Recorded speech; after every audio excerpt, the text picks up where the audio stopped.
كبيرة.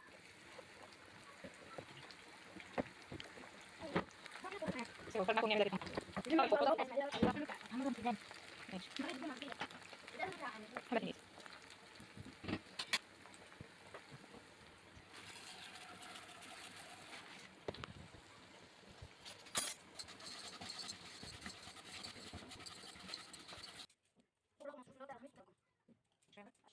شغل ما ماشي. على الأسبوع.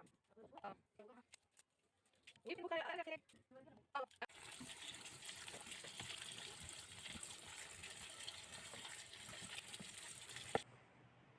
السلام عليكم، يا صباح الخير والهنا والسعادة. أهلا وسهلا بيكم في قناتي أنا ريهام روبي.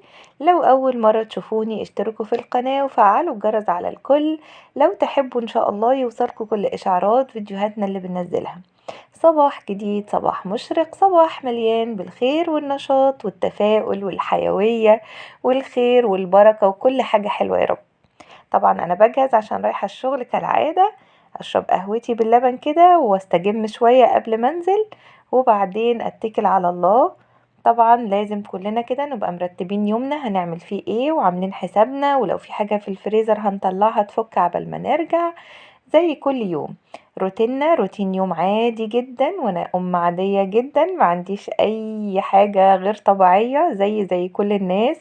بركب مواصلات وبروح وباجي وبشتري خضار وبنزل السوق وبعمل كل حاجة طبيعية جدا. عندنا شوية غسيل اهو مع الحبل هنلمهم كده وننزل بقى على طول. شايفين بقى النشاط اتنشطوا بقى كده واذكروا الله. اللهم ما أصبح بي من نعمة أو بأحد من خلقك فمنك وحدك لا شريك لك، فلك الحمد والشكر. أصبحنا على فطرة الإسلام وعلى كلمة الإخلاص وعلى دين نبينا محمد صلى الله عليه وسلم وعلى ملة أبينا إبراهيم حنيفا مسلما وما كان من المشركين. صبحنا كده واتنشطنا ورحنا الشغل ورجعنا، نرجع بقى على الغدا على طول. معانا غدوة النهاردة مصرية أصيلة شعبية مشهورة جدا في مصر. أي حد بينزل مصر يقول عايز أكل إيه بقى؟ أكل كشري مصري. جهزنا كده العدس وحطيناه على النار، غسلناه غسلة حلوة وحطينا مية على النار تتسلق. ودي المكرونات اللي معايا. ما كانش عندي مكرونة سباكيتي مش هنوقف الدنيا، هنشتغل على طول. هنجيب بقى شوية بصل حلوين كده، هما مش كتار قوي لان انا بس اللي باكل الكشري بالبصل. الباقي عندي كله بيحبه من غير بصل. طبعا انا وماما لازم بصل. الكشري ما يحلاش غير بالورد. البصل بتاع الكشري بيقولوا عليه ورد في المحلات، فطبعا ده اللي بيحلي الكشري بتاعنا. فانا قلت ابتدي كده بالبصل علشان الزيت بتاعه هنعمل بيه بقى بقية الحاجات اللي معانا. هناخد كده البصل ونحط عليه كام معلقة نشا، معلقتين نشا، ونفتته كده من بعضه علشان اول بقى ما احط الزيت بتاعي على النار ينزل فيه كده يفرد على طول. طيب معايا المية بتاعتي اهي غليت، طبعا حاطه فيها شوية ملح وشوية زيت. اول ما المية بتاعتي غليت نزلت بالمكرونة على طول، وادي العدس كمان شغال معايا اهو على العين التانية. انا في الكشري بشغل كل العيون بتاعتي، ما بخليش حاجة مش شغالة، كل العيون بتبقى شغالة. عين هنحط عليها الزيت علشان نحمر البصل، وعين تانية علشان نعمل عليها الرز. ايديا في المكرونة وعينيا على العدس. اول ما احس انه ابتدى يستوي هشيله على طول واصفيه. الزيت بتاعي اهو سخن، هنزل بالبصل على طول. هي كمية مش كبيرة قوي، هنزل على طول في الطاسة، هي طاسة واحدة هنقلي فيها البصل. طبعا لو انتوا عايزين كمية اكتر كتروا بقى عن كده. الحلة التانية الزيت سخن فيها اهو، نزلت بالشعرية. هبتدي اقلب كده الشعرية بتاعتي. انا هعمل هنا الرز. انا عملت معاكم قبل كده الكشري في حلة واحدة، الشعرية على الرز على المكرونة عملتها كلها مرة واحدة. ادي المكرونة بتاعتي اهي، بنغسلها علشان ما تمسكش في بعضها. وادي الرز انا اهو غسلته وبصفيه، وكمان مطلعة كيس كده صلصة انا مصلصاه وحطاه في الفريزر، مطلعاه يفك يعني. ايديا في الشعرية وايديا في البصل.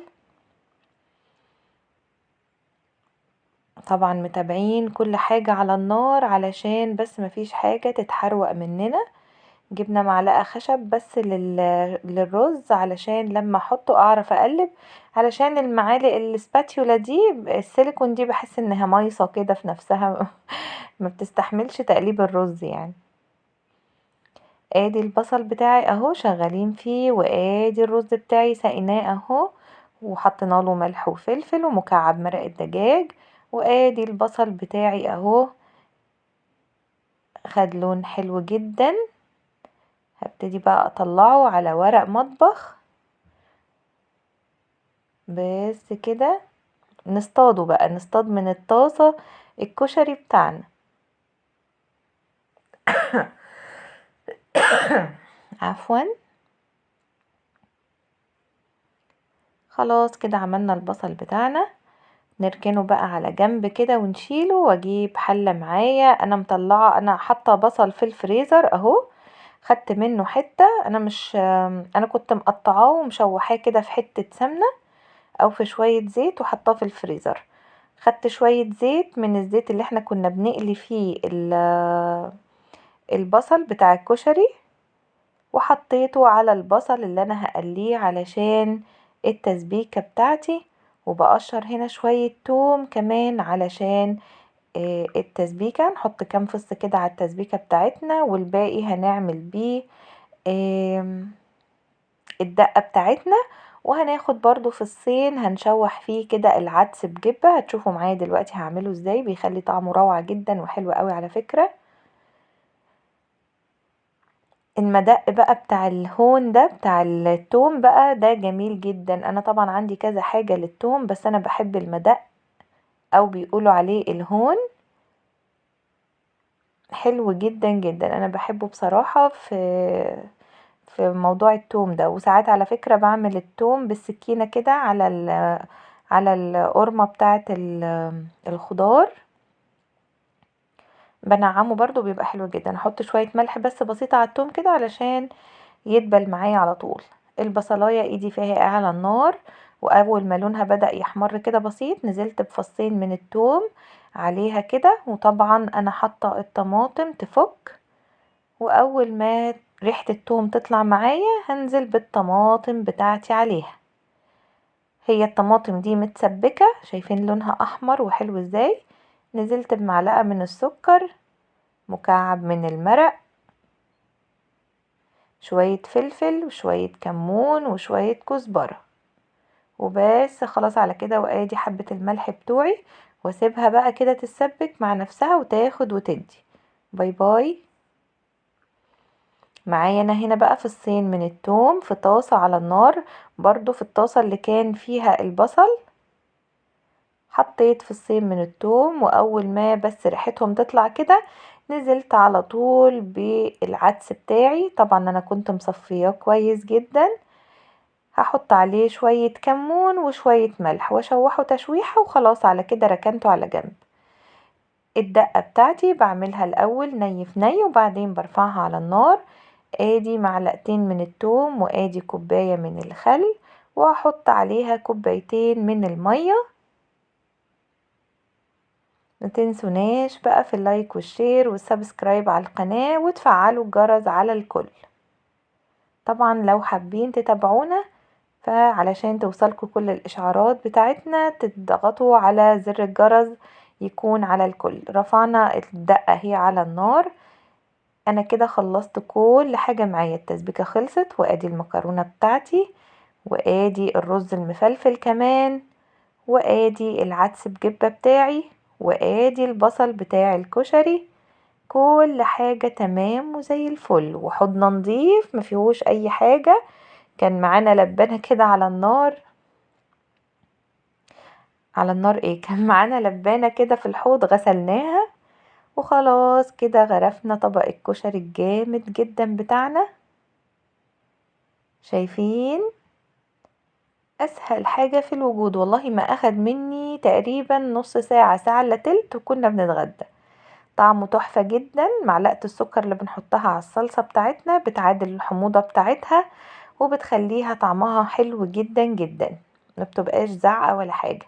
بصوا كل حاجة باينة ازاي في الكشري، حلو جدا جدا مظبوط وطعمه حلو وممتاز. من احلى الاكلات واسرع الاكلات اللي بنحبها وبنموت فيها. لو اكلناها كل يوم صبح وليل مش هنزهق منها. ادي الدقة بتاعتنا وادي الطماطم، ولو حابين شطة كمان مفيش مشكلة خالص. تعالوا بقى نشوف بعد الليلة دي ما خلصت هنعمل ايه. هلم كل الحاجات المكونات في حلة واحدة اهي. احنا كده كده بنحط العدس كله على بعضه، احنا اتغدينا وخلصنا خالص وكل حاجتنا رجعت مكانها. بصوا بقى جمعت كل المكونات كده على بعض وحطيت البصل كمان على جنب عشان بكرة هنتغدى بيه تاني يوم. وادي المواعين بتاعتي بصوا عاملة ازاي كتيرة جدا مكان الحلل اللي احنا فضيناها. بصوا شفتوا السحر ده. خلصناها اوام اوام. بصوا الطاسة بقى من ورا اتبهدلت ازاي. هجيب بقى قاهر الدهون القوي جدا سيترس، هاخدها بس كده على الحوض وهرش بقى عليها رشتين كده حلوين. وقلت بالمرة بقى بما اني رشيت سيترس وهلبس جوانتي وهشتغل، طب ما بدهاش بقى تعالوا نروح للبوتاجاز. رحت بقى ايه، بدأت مسكت البخاخة بقى ويلا اديها بقى فس فس فس كده على كل العيون بتاعة البوتاجاز وكمان الازاز بتاع البوتاجاز. ونديها بقى غسلة حلوة. احنا كده كده كنا عايزين نغسل العيون بتاعتنا. انا نفسي اجيب عيون ما تتغسلش مش عارفة ازاي. العيون بتبوظ بسرعة جدا جدا جدا من الحروقة والدهون. بصوا بقى جبت الطاسة اهي على البوتاجاز. بصوا بقى سلكة اللي هي بتاعتنا الخشنة دي وشوية صابون جنبي كده في العلبة وحكتين بساط خالص خالص خالص. كل الدهون اللي معايا طلعت. ولا نقعد بقى على الحوض نحك بقى بالسلكة وايدينا تبوظ ومش عارف ايه. لا، السترس ده فعلا يعني حاجة كده الله يبارك له اللي اخترعها يعني. بس طبعا ما تنسوش تلبسوا الجوانتيات يا بنات علشان خاطر الحاجات المواد الكيميائية دي بتضر جدا بجلدنا. ممكن تعملك اكزيما في جلدك. بصوا بقى كمية الدهون اللي نازلة من العيون فظيعة. طبعا انا من فترة برضو في فيديو قبل كده عملت معاكو الحوامل بتاعة البوتاجاز برضو بالسترس وطلعت في منتهى السهولة بصراحة يعني. شوفوا بقى غسلتها تحفة ما اخدتش مني وقت ولا مجهود. الاول الواحد ايده كانت بتوجعه جدا بصراحة. انتوا عارفين ان انا عندي عينين ما بيطلعوش من مكانهم. حصل لهم حرق كبير كده وما بقوش يطلعوا من مكانهم للأسف. اللي هي العين اللي هناك دي والعين الكبيرة التانية دي هتطلع عادي يا جماعة. انا بحط بس الليفة في شوية صابون كده علشان طبعا ساعات بتنشف مني ما بيبقاش فيها صابون فبحطها براغيها كده وعلى طول. طبعا انا مسرعة الفيديو علشان خاطر الوقت. بصوا تحفة جدا. بس عايزة اقول لكم بقى ان انا وانا بغسل كده ايدي يعني كنت بدوس جامد كده وانا بغسل الحتة دي بتاعة البوتاجاز ففي حتت منها اتجرحت. البوتاجاز ده يعني كتر الف خيره. العين التانية اللي ما بتطلعش اهي بنات هي دي. طبعا بقالها وقت طويل وبقالها سنين ماسكة. هي شايفين الاتنين هما دول العينين اللي ما بيطلعوش. بقالهم وقت طويل وسنين طويلة بصراحة زي ما هما كده. طبعا الدهون بتتراكم عليهم والحروق بتاعة البوتاجاز.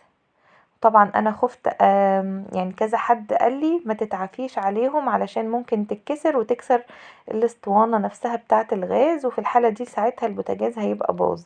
طب وعلى ايه، خلينا متلصمين فيه كده لحد ما ربنا يكرم ونغيره خالص. غسلنا كمان الازاز بتاعنا. ندي تنظيفة حلوة كده للبوتاجاز بس نمسحه مسحة حلوة كده. شايفين برضو الصفار اللي حوالين العين اللي في النص دي؟ الصفار ده من زمان كان حصل فيها حرق كده، وطبعا حاولت اطلعه كتير ما طلعش. كنت بعمل حاجة على النار يعني وحرقت مكانها، وفضلت النار شغالة وفضلت تحرق فيها كده من غير ما اخد بالي. بعد ما خلصت الطبخة او الحاجة اللي انا كنت بعملها، لقيت بقى المكان كده وحاولت انضفه وما طلعش خالص. فيلا خير. شوفوا بقى العيون، بصوا لمعت ازاي وبقت حلوة. الله الله، فعلا النظافة من الايمان يا جماعة. نرجع بقى كل حاجتنا مكانها كده. بصوا البوتاجاز بقى بيبرق، بحبه قوي في الوقت ده. بيبقى بيزيق كده من النظافة. شوفوا بيلمع، ما شاء الله، حلو جدا جدا. انا بحب سترس قوي يا بنات، بحبه جدا. تعالوا نشغل الفلاش كده ونشوف. احنا خلصنا كده الروتين بتاعنا. بصوا البوتاجاز في الفلاش حلو ازاي. انا خلصت كده اليوم بتاعي والروتين بتاعي كده خلص. يا رب يكون عجبكم اليوم ويكون حلو ومفيد.